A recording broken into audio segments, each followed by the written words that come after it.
chapter 2, verses 15 to 18. You can follow it in the Pew Bibles on page 1061 if you want.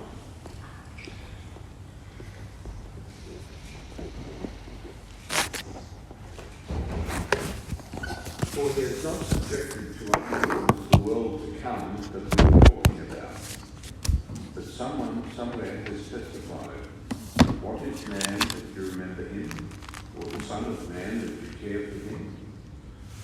You made him lower than the angels for a short time. You crowned him with glory and honour and subjected everything under his feet. For in subjecting everything to him, he left nothing that is not subject to him. As it is, we do not yet see everything subjected to him. But we do see Jesus, made lower than the angels for a short time, so that by God's grace he might taste death for everyone, crowned with glory and honour, because he suffered death. For in bringing many sons and daughters to glory, it was entirely appropriate that God, for whom and through whom all things exist, should make the pioneer of their salvation perfect through sufferings. For the one who sanctifies and those who are sanctified all have one Father. That is why Jesus is not ashamed to call them brothers and sisters, saying, I will proclaim your name to my brothers and sisters. I will sing hymns to you in the congregation. Again, I will trust in him. And again, here I am with the children God gave me.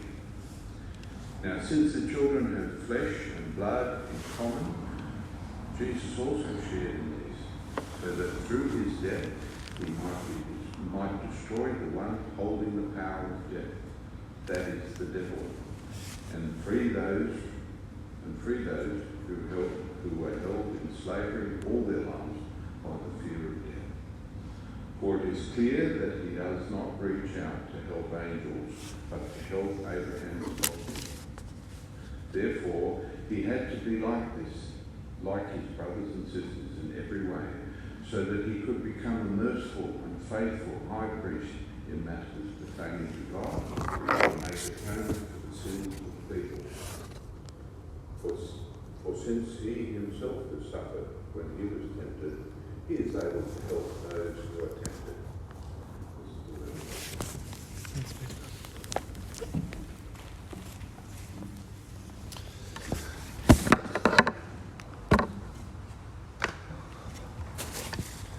Okay, we're going through the book of Hebrews. You'll need to keep it open, page 1061, because we are going to go through it a bit. Because remember last week, if you weren't here last week, that's okay, because we'll just go through that again now, what we did. Look, chapter 1, last week, talked about Jesus, the glorious Son. The glorious Son. He was talking about Jesus as the exalted one, the one whom angels worship and serve. You'll notice there in chapter 1, again, it talks about Jesus' throne and the scepter, the glorious King. And after last week, because he's trying to make the point, Jesus is better than the angels. Hebrews is saying again and again each week, whoever you want to live for, wherever you want to go, whoever you want to come under, Jesus is better. Don't go back to the temple sacrifice, wherever it is you need to go. Jesus is better.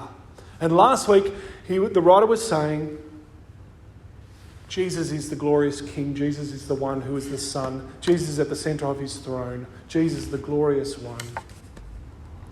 And as we hear this, as we hear about Jesus being the glorious one, it's very easy to conclude or to think of God as being far above, so far above, and probably, in that case, far off. Maybe we think of him as, in our lives, as far away from us. Or he doesn't care. Or maybe he doesn't understand. He's well-meaning, but he doesn't really understand who we are, where we are today, what's going on in our lives. After all, the writer has just been talking about Jesus, the glorious one, the one at the centre of his throne, the King. And we can conclude God's way, way above. He's far above. He doesn't care, doesn't understand, doesn't know.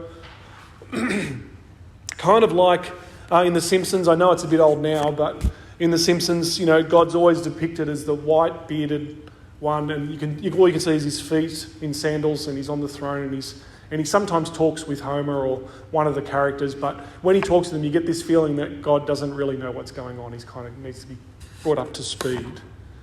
Now, this isn't just a modern way of thinking, by the way. It's not just a modern way of considering God like this way. For centuries, the Greeks and the Romans thought of God this way, as petty, vengeful, capricious, kind of high on Mount Olympus, drinking wine, surrounded by festal maidens, maybe looking down occasionally when he got bored. This is God. This is how God is. So it's not a modern phenomenon at all. But in today's reading, it's almost as if the writer wants to counterbalance everything that they've said about Jesus being this exalted king.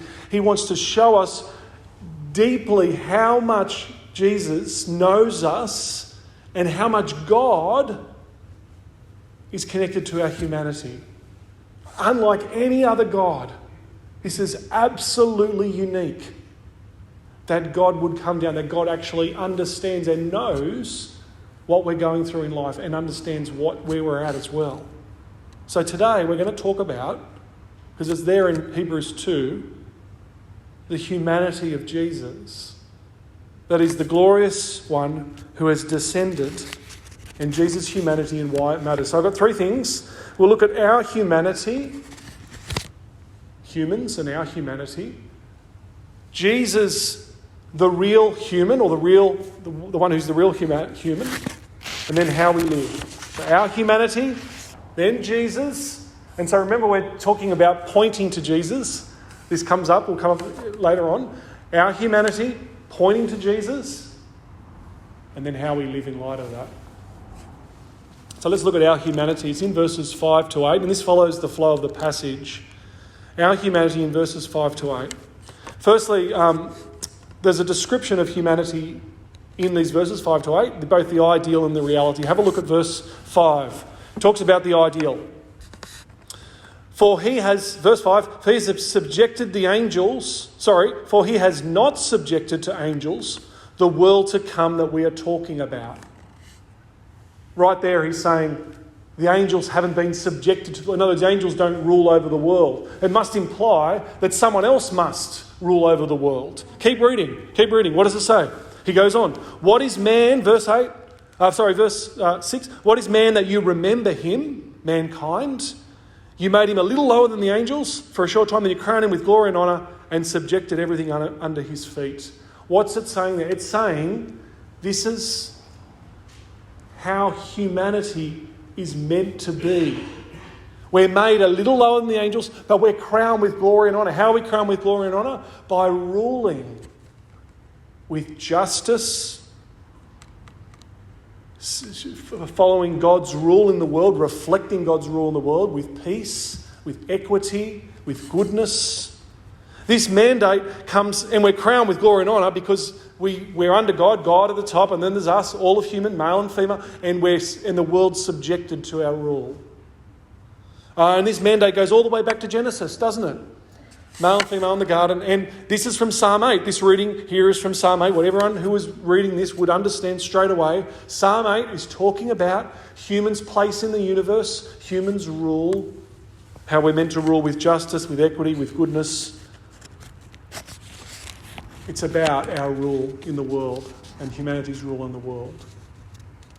Role in the world in ruling. In Luke 12, someone comes to Jesus and says, Lord, make my brother divide my inheritance with me.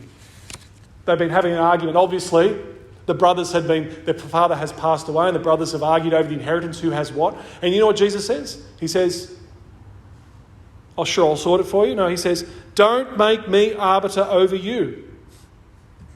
Anyone who's a manager knows the sin of upward delegation. He says, no, that's not going to happen. You're meant to rule. Humans are meant to rule.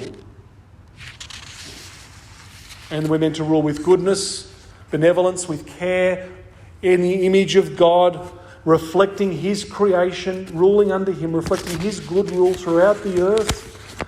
And so the writer is going on and talking about us throughout these verses. He's been extolling the glorious and exalted position of humanity. He's talking about us, made lower than angels, that's us. And then he talks about being crowned with glory and honour. He's talking about humans, he's talking about us ruling. But then we get to the end of the verse, look at verse 8, and with the most understated passage in the Bible, he talks about the reality. Have a look, verse 8. It says, as it is, meaning how it is now, we do not yet see everything subject to him, to mankind. You don't say.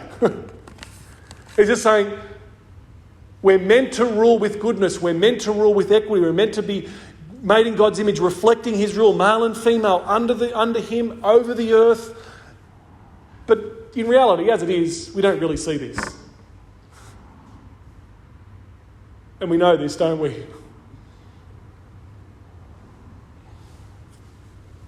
If any of us have worked or, done whatever we're doing, we understand how people don't rule the way that they're supposed to. People don't work together and use their power to benefit those under them. People don't serve and take what they're given and give it to others.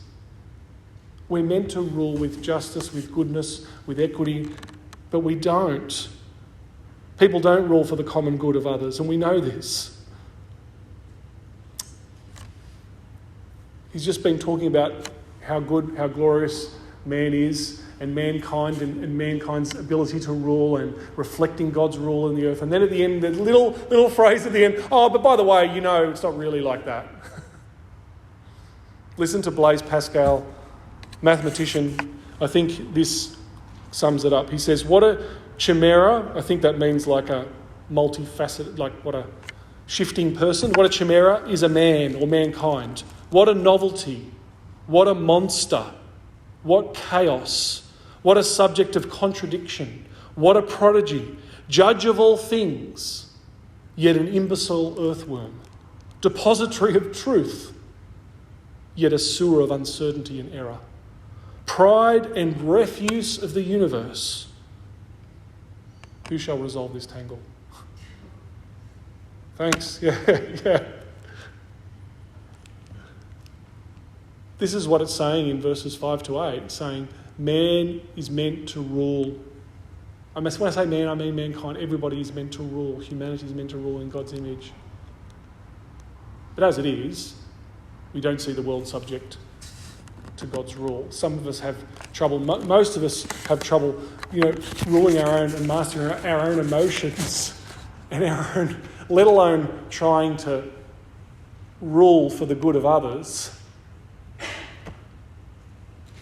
So, it's wonderful that we're talking about pointing towards someone. And where are we going to look? And who are we going to look to? And throughout Hebrews, there is this theme of the writer trying to lift our eyes, trying to point us towards someone.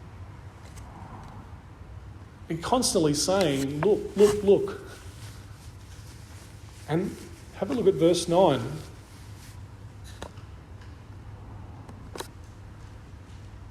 After I've talked about humanity and as it is in ideal and reality. But we do see Jesus. Let me talk to you about Jesus. Let's think about Jesus and his humanity. Jesus, our champion. Have a look at verse 9, 10. I only just realised this. I've read Hebrews several times, but again, I looked at it this morning and went, hang on a second. This is what's happening. But we do see Jesus, look here, made lower than the angels for a short time, crowned with glory and honour. Did we hear this? Have we already heard this? I didn't realise he's taken the stuff that was up there before about humanity. He's saying Jesus made a little lower than the angels, like humans. Jesus comes down to earth and then he's crowned with glory and honour. Jesus does what we couldn't do in terms of ruling. And the writer is taking those verses, right, and saying, but we know about man. Man is made a little lower and he's meant to rule and meant to justice and equity. But we see Jesus. Made lower, comes down, condescends down, and crowned with glory. But get this, crowned with glory and honour. Why is he crowned? Have a look. What does it say after that verse there? Verse 9. Crowned with glory and honour because he suffered death.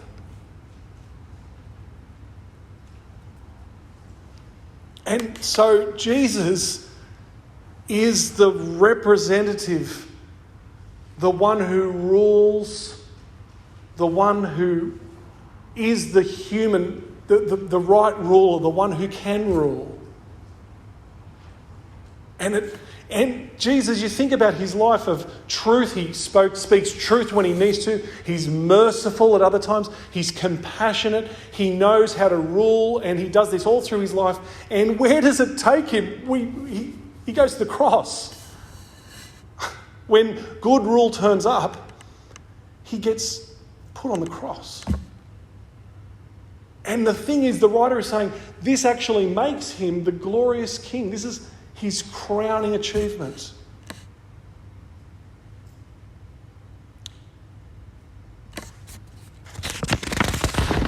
Jesus, the King.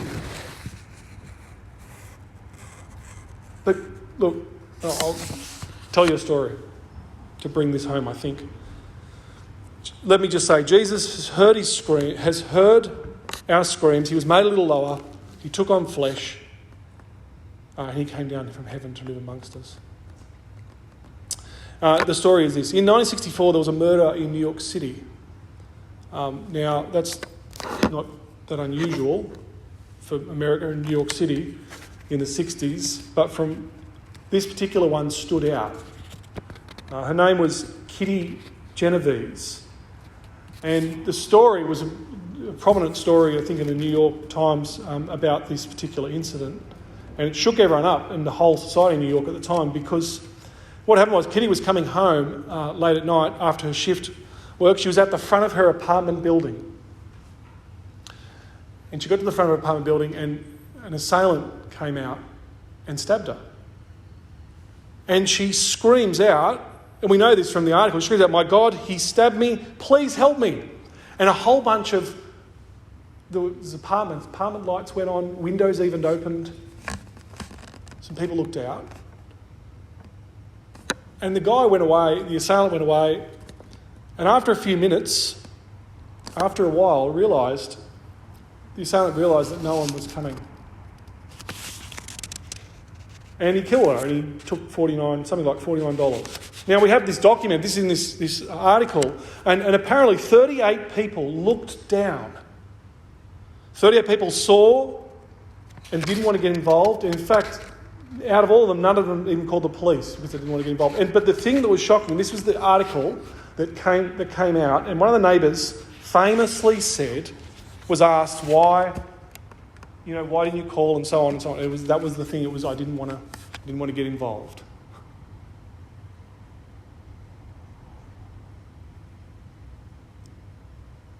All throughout the Bible, there's this theme of people crying out to God. In Genesis, Cain's blood cries out from the ground and God hears. God's people in Exodus cry out and God hears. And when we get to the New Testament, the point of Hebrews, of what he's saying is, God has heard the screams, and he comes down from on high, the apartment, but not just at the risk of his life. He comes down and at the cost of his life, he suffers death. And he gets involved for us. Because not only does Jesus die for us, but look at this. Look at this next verse. He doesn't just die for us. Through his death, he drags us up to where humanity is meant to be, to rule properly. Have a look at verse 10. Look at this.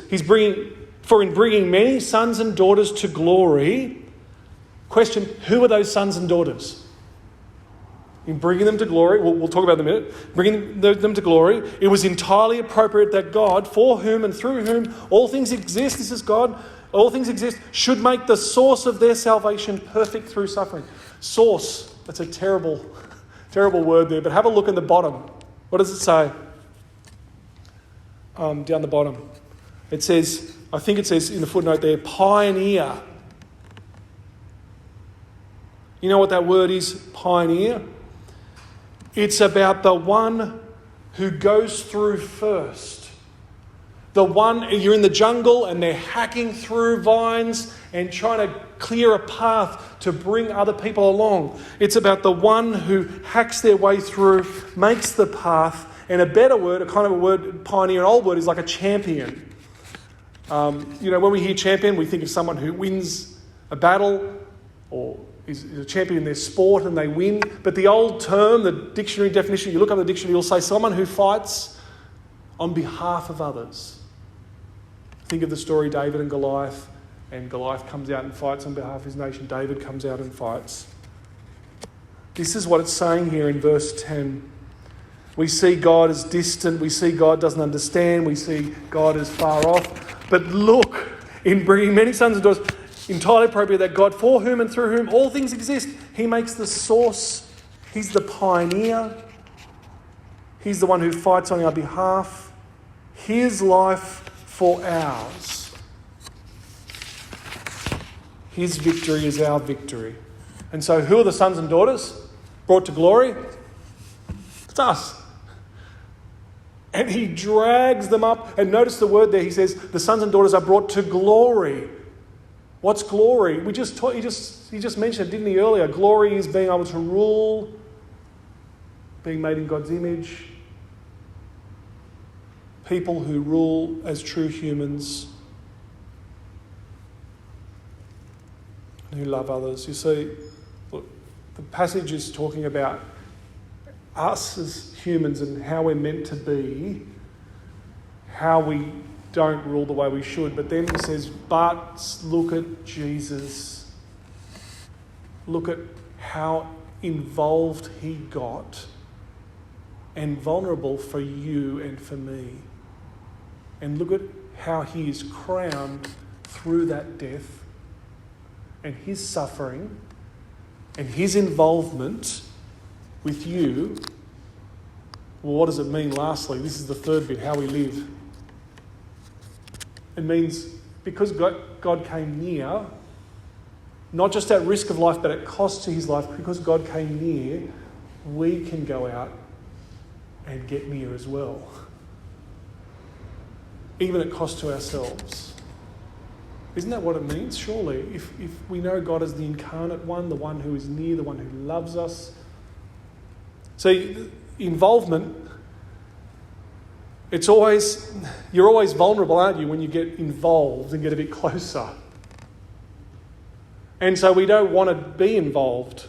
And it's really a lack of love. We don't want to get closer.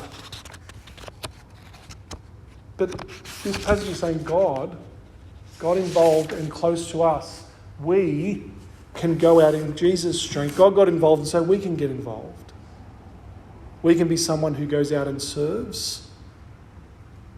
I'll give you a few examples. Look, we live in a culture that puts the highest value on individual freedom, don't we? As soon as you get involved, you lose freedom. I know this is hard, but just let me give you a few examples.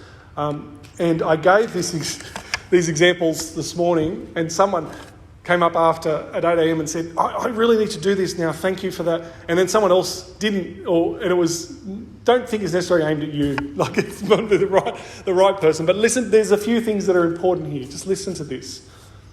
Think about this. Why would you go to church, attend church, but not get more involved? More involved in the community, you might get vulnerable. I know it's hard, and it might cost. Why would you give a little bit of money to others to charity, to ministry, to church, or other places. It doesn't have to be this church, but other places. You give a little bit. Why? Because it doesn't hurt that much. You don't have to get involved. You don't have to be vulnerable. Same with our time, isn't it?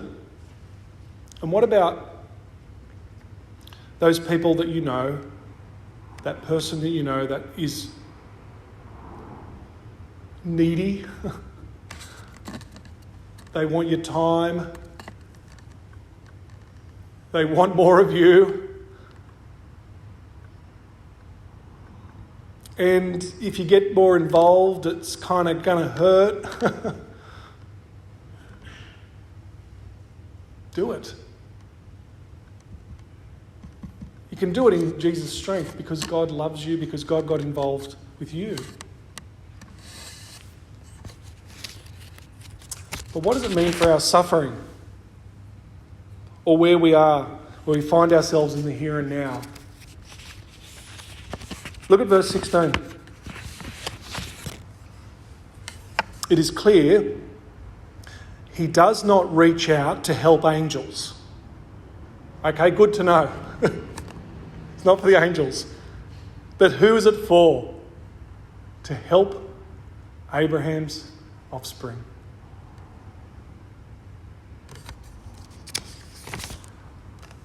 Whatever we are going through, whatever we have gone through, wherever we are now, God knows.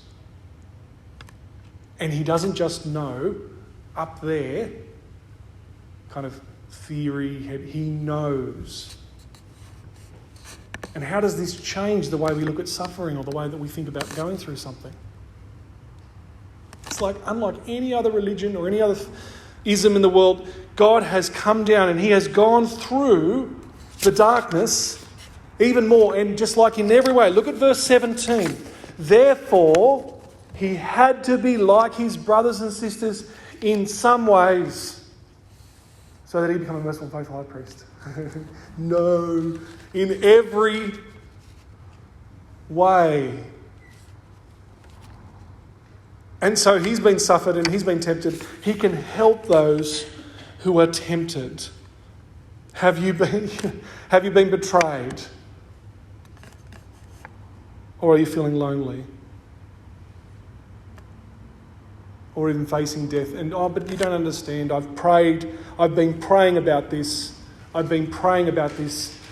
That God would heal me, that it would be turned around. Have you heard of the Garden of Gethsemane? And Jesus is going through it. Have you heard Jesus say at the cross, my God, why have you forsaken me? You can even trust it with death in verses 14 and 15. It doesn't take it away, but he is the wonderful counselor. He is the one who we can trust. He's the one who brings us through. Because he himself suffered when he was tempted, he's able to help those who are tempted. What does it mean that he was tempted? I presume it means that he was tempted to go his own way. He was tempted not to trust the Father. He was tempted to do all sorts of different things, but he kept going.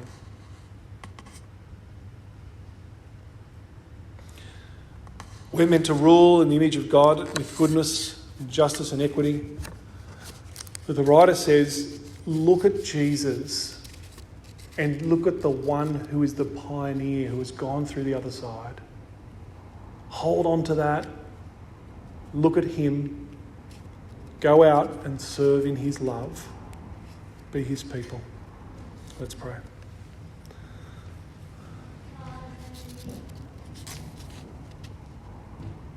Father, I don't want to belittle what we might be going through. And so I just pray and ask, help us see the people that we need to see to get involved and to be vulnerable. Help us to know that this week. Help us to look to you. If we're carrying a burden or we're carrying something where we think we're not good enough for you, or we think that, help us to let that go. Help us to recognise Jesus is the one who is the pioneer, who has died for us. There's nothing for us to do. We cannot bridge that gap. He is the one who brings many sons and daughters to glory. He's the one who drags us up. Help us to see him. And this week, help us to cling to you and recognise how you are near and how you know what we're going through.